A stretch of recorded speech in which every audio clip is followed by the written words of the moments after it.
ready with me to do a 92 eye makeup. Based on research ko guys, this 92 eye makeup is all about that warm, sun-kissed, and bronzy glow. Kaya perfect na perfect talaga siya sa may mga morena skin. Pero feel ko naman guys, kasi feeler ako, ano bagay sa atin itong look na to. Full disclosure lang tayo guys, I haven't done a full face in a while, so this is also a learning experience for both of us. Sabay-sabay tayong matuto, alright? But I've done my research and I'm ready to break it down for you step by step. Kaya let's go. Tapos na tayo sa ating skin prep. Now let's get started sa pagme-makeup. And yung first step is maglagay tayo ng eyeshadow primer. Counting amount lang yung nilagay ko guys kasi hindi natin kailangang gumamit ng marami. Maglalagay ako nitong lighter shade from Pink Flash eyeshadow palette na aksidente kong nahulog. With the same eyeshadow palette nga din pala, ito yung ginamit ko to create a warm base or transition sa ating eye look. I'm going in with the darker shade. Kuha lang tayo ng product, tap, blend inward, and sweep. Like that.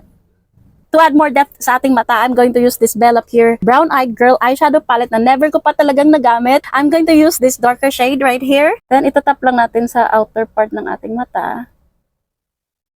Blend this together para walang harsh lines talaga, no? Golden shade. Tapos ilalagay ko dito sa center ng ating lid. Ayan. Medyo ilalampas ko lang yung shimmer dito banda guys, ha?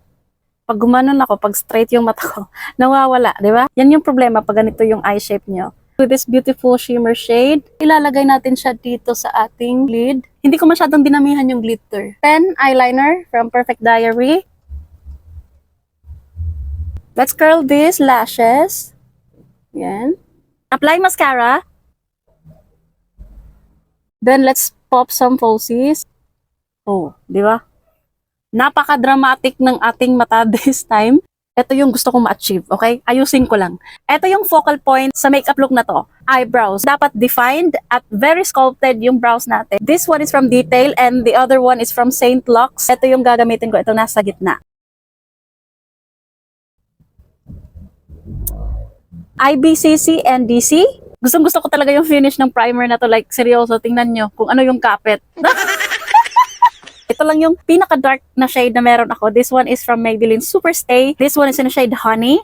Ah, ang itim ko. Wait. Isasali ko lang yung leeg. Kasi sobrang ang layo. Oh. Again, this is quite darker, but it works for this bronzy look we're going for. Let's conceal and takpan natin yung mga blemishes kung meron mang magpipik, okay? Maglalagay lang tayo ng very minimal amount. Ayokong maging overly, highlighted yung mata natin. I-blend ko lang siya using damp beauty blender. Yan. Yan, that's it. Kakapalan lang natin yung paglalagay ng bronzer. And by the way guys, I'm using the O2O number 2. Yan. Blend. Oh my God. Ang itim ko ngayon. Ano? Ginusto mo to, Jen, kaya panindigan mo, ha? First time ko din gumamit ng black blush. In fairness, pink siya pagka nailagay mo na sa balat. Dito ko nga pala siya i-apply guys, sa ibabaw or in between ng contour at ng concealer. Translucent powder. This one is from Carslan, by the way. Inunod-nod ko lang yung brush mismo dito sa puff. And then, isa-set natin ng very, very light itong ating concealer. And any part kung saan palagi tayong nag-oil up using this Detail Makeover Powder and Contour Blush Volume 2.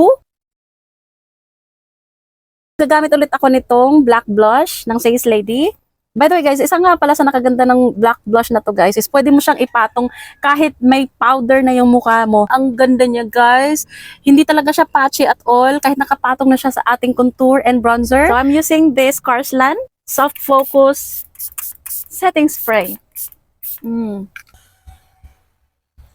For the lip combo nga pala guys, ito nga pala yung gagamitin ko. This one is from O2O. And this is in the shade 03. Itong Ultra Stay Lollipop lipstick nila. And of course, the NYX Dark Brown Eye Pencil. Let's add some lip gloss. At ito na nga guys, tapos yung 92 eye makeup look natin. What do you guys think? Sana nagustuhan ninyo itong detailed tutorial natin and don't forget to like, subscribe, and share this video with your friends. At ipaalam nyo sa comments kung anong makeup looks pa ang gusto nyong itry ko. Thank you all so much for watching. Bye!